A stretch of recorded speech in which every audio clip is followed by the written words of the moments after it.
Magandang hapon mga kakugi. Ngayong araw na to magtanim na naman tayo ng saging. Bago tayo magtanim, magbungkal muna tayo ng lupa para diretso na sa paglagay ng saha or yung binhi.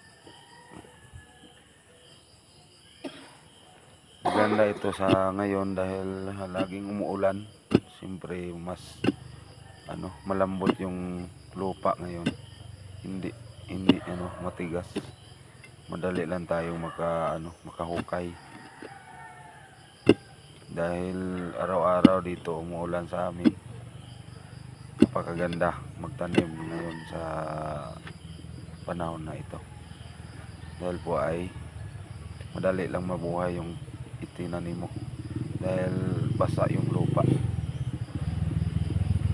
Hindi ka mahirapan sa paghukay dahil mas madaling hukayin basta basa yung lupa. Hindi tulad ng mainit ay sobrang tigas yung lupa na bungkalin mo. Nakita-kita nyo mga kakugi, nakapakadali lang makalambot yung lupa dahil sa sobrang ulan dito.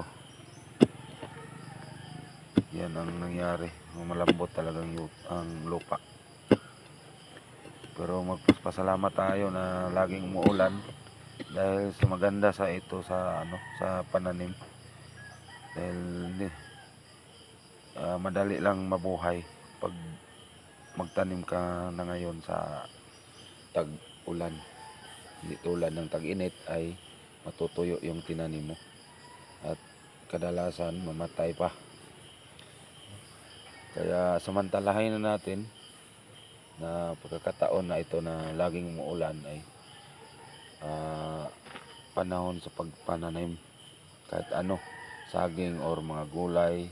Mas maganda pag tanim tayo ng palaging umuulan dahil yung tanim mo ay madali lang mabuhay. Kaya ito ang ating ginagawa. Yan, tinanim na natin, baka bukas karoon na ng bunga na yan. Kakatanim lang, mag-harvest na lang tayo, di ba? Yan po, napakadali lang. Marami pa tayong taniman, marami pang area na hindi na nataniman natin.